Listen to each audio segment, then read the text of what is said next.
우리 전남 광주 전체 여성 지역구원이 한 분도 없거든요. 정말 귀한 분입니다. 이 광주 북구에 내년 총선을 준비하고 계시는 이름도 전진하는 전진숙입니다. 전진숙 우리 의원님 소개하겠습니다. 네, 반갑습니다. 방금 송량길 대표님으로부터 소개받은 전진, 인생에 늘 전진만 있는 전진숙입니다. 오늘 송량길 의원님이 지금 여기서 농성하고 투쟁하고 있는 이 현장에 여러분들과 만나게 돼서 굉장히 영광스럽게 생각을 하고요. 아마 이 투쟁 현장이 아니더라도 거리에서 또 여러분들 많이 만났던 것 같습니다. 방금 소개하신 대로 저는 광주광역시에서 열심히 오늘 기차 타고 올라왔고요. 요즘은 참 생각이 많습니다.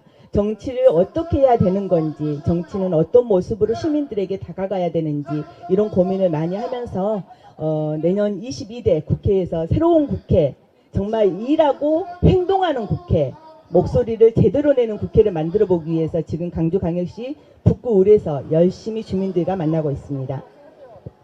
사실 많은 우리 민주당 당원들이 광주에 8분의 국회의원이 계시는데 이번에 이재명 대표 체포동의안 가결 과정에서도 그렇고 뭔가 좀 광주 출신 의원답게 온몸으로 맞서서 검찰 독재와 싸우는 의원들의 모습이 잘 안 보이고 또 체포동의안 가결 과정에서도 좀 이 정확한 역할이 잘 안 보이는 여러 가지 안타까움이 많습니다. 그런 면에서 광주 시민들이 불만이 많은데 지금 그런 분위기가 어떻습니까? 광주 분위기가?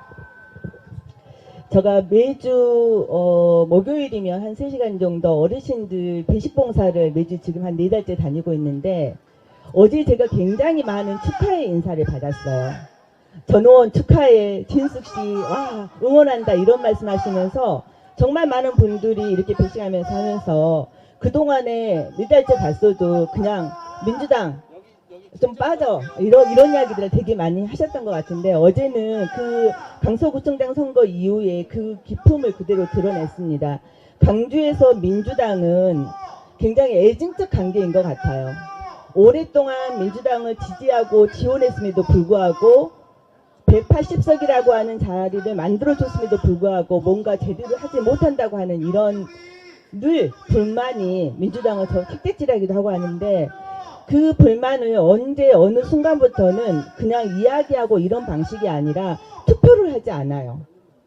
그거는 되게 무서운 거잖아요. 투표를 해서 가부 뭔가의 의사표현을 하면 참 좋은데 투표를 하지 않다고 하는 것은 민주당 더 보지 않겠다고 하는 거고 또 한편에서 이러한 말씀은 민주당이 더 새로운 변화와 혁신을 했을 때 정말로 광주가 그동안 미뤄졌던 민주당이다라고 하는 이야기를 하시게 될 거라고 생각합니다. 한 어르신이 어제 아침에 저에게 아침에 일어나면 굉장히 불안하다고 이야기를 하셔요. 대한민국이 어느 순간부터 모든 사람들이 아침에 눈을 뜨면은 불안한 이런 사회가 되어버렸습니다.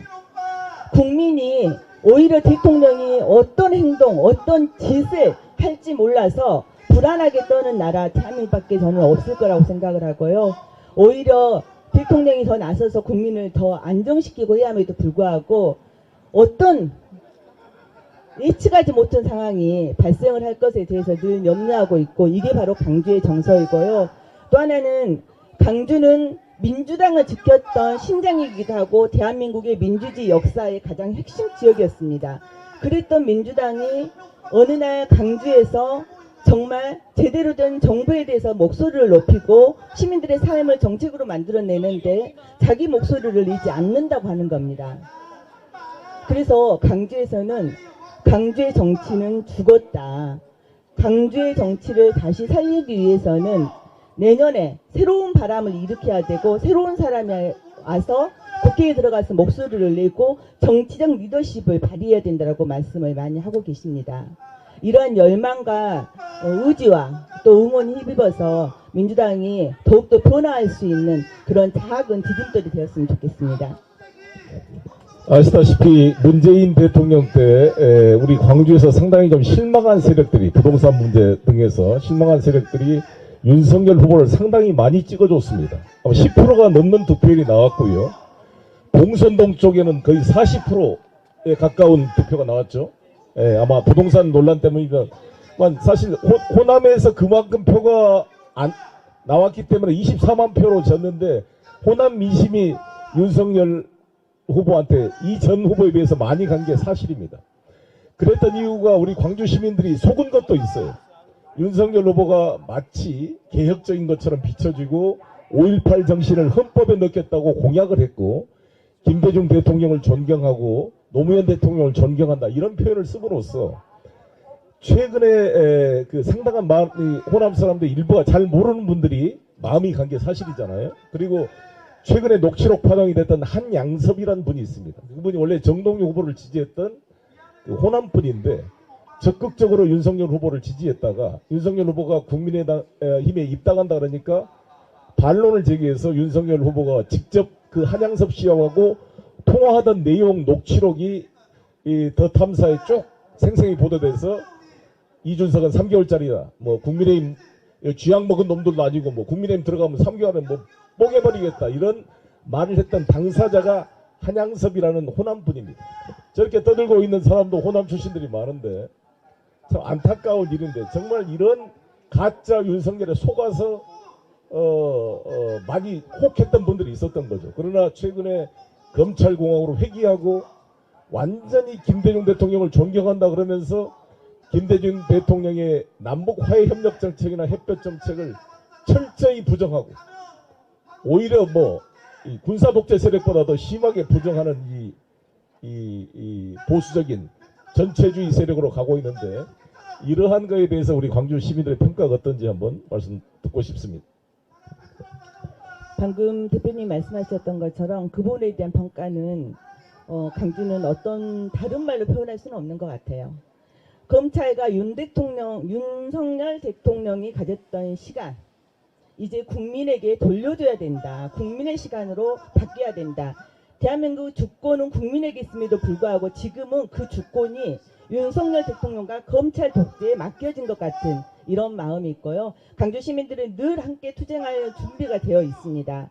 이제 올 12월이 되면 지난 4월에 패스트트랙으로 통과가 된 두 개의 안건이 있잖아요. 여러분들도 너무 잘 알고 계시는 김건희의 도이치모터스의 주가 조작 의혹 사건과 그리고 50억 클럽의 의혹 사건 이 두 가지가 이제 12월에 결정을 하게 되는데 그 결정을 민주당이 지금 다수석을 가지고 있기 때문에 이건 통과가 될 거라고 생각하고 특검법이 통과가 될 건데 이 특검법을 가지고 윤석열 대통령이 어떤 액션을 할 건지가 우리는 상당히 많이 궁금해하고 광주 시민도 마찬가지인 것 같습니다. 이 부분에 대해서 제대로 받아들이지 않고 있다면은 그 순간부터 지금도 매주 토요일마다 광주 예전 도청 앞에서 5.18 광장에서 촛불 집회를 하고 있는데 그 촛불 집회는 더욱더 확산이 될 거고 그 힘으로 이를테면 내년 총선에 민주당의 어떤 압승을 거둘 수 있는 큰 힘이 될 거라고 생각합니다. 우리가 광주의 양양자 의원이 당선됐을 때 많은 기대를 모았는데 정말 우리 전진수 의원이 의원 되시면 양양자 의원 평가 좀 해주세요. 아무튼 이 광주를 대표하는 정말 씩씩하고 정말 이 민주주의와 광주의 정신을 대변하는 국회의원이 되시기를 바라겠습니다. 감사합니다.